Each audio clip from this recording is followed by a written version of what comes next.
A vida humana, para a maioria das pessoas hoje que não tem um centro definido, ele não sabe de fato quem ele é ou o que ele está fazendo aqui, faz com que ele esteja somente reagindo à vida, sabe? Ele não está escrevendo uma história, ele não está narrando algo, ele simplesmente está fugindo da vida que vai o engolindo. É assim, bom, agora eu completei 18 anos, 17 anos, eu preciso fazer uma faculdade. Aí o cara escolhe uma, vai lá e faz, né? Bom, Um agora eu terminei a desespero faculdade. pra fugir da fase. Isso, exato, exatamente. Bom, agora a próxima fase agora. Agora eu preciso arrumar um emprego, né? Terminei a faculdade, preciso arrumar um emprego. Ele arruma um emprego. Agora eu preciso prestar um concurso. Agora eu preciso me casar. Agora eu preciso ter um filho. É como se ele estivesse sendo empurrado pela vida, mas ele não tá decidindo.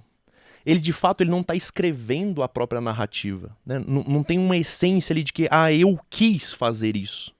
É impressionante como a maioria das pessoas, se você for parar pra meditar isso mesmo, quantas decisões na sua vida você tomou porque você quis?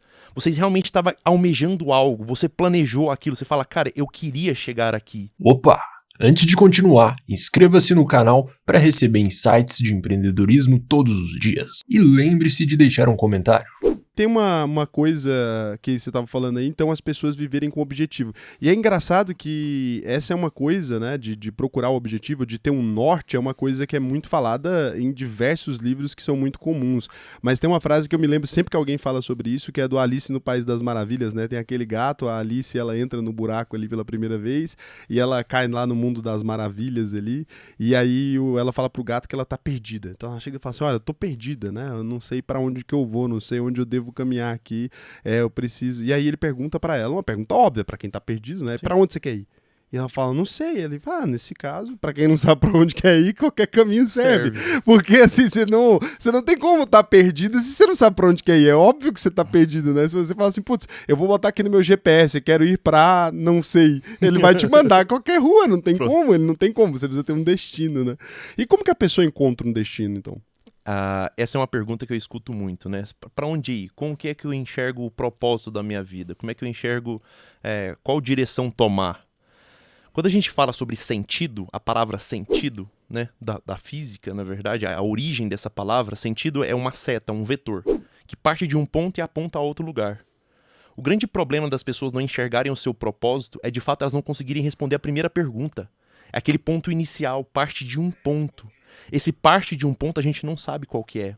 Ou seja, é aquela pergunta que está lá cunhada no umbral de Apolo, lá no templo de Atenas, que Platão já falava, conhece-te a ti mesmo. A gente não sabe quem a gente não tem ideia.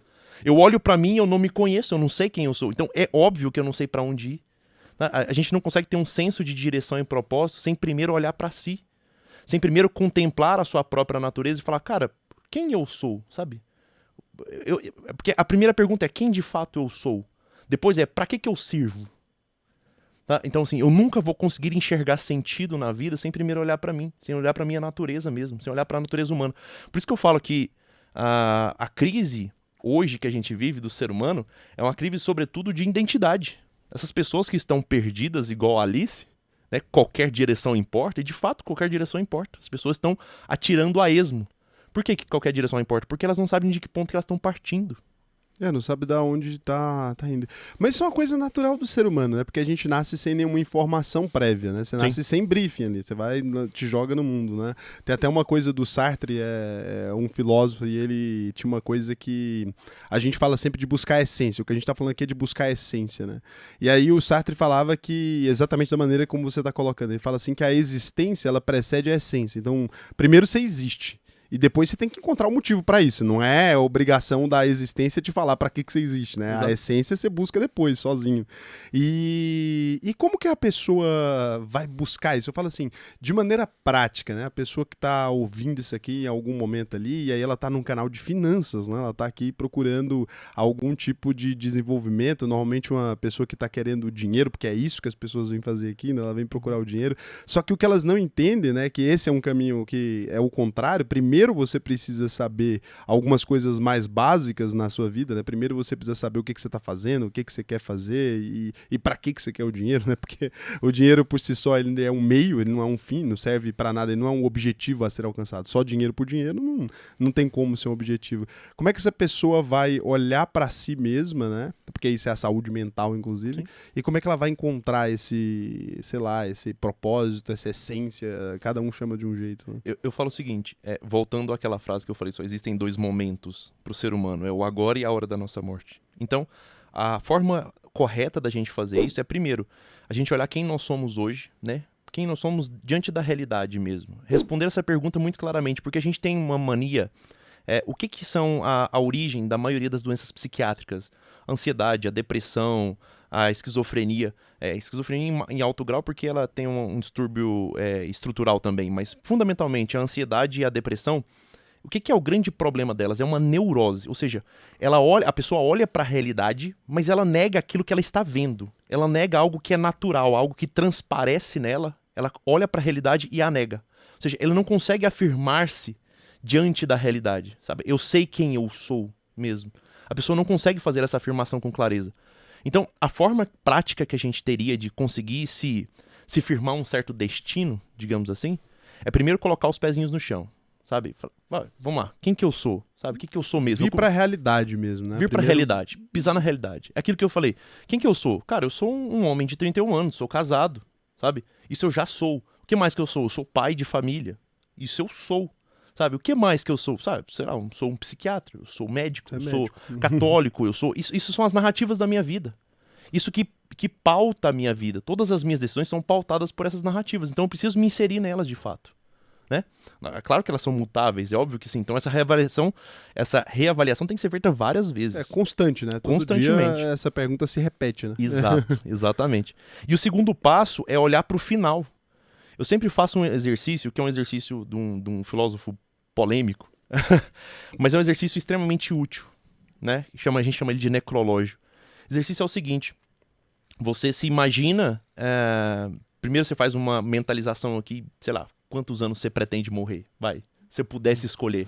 Se eu pudesse escolher, cara...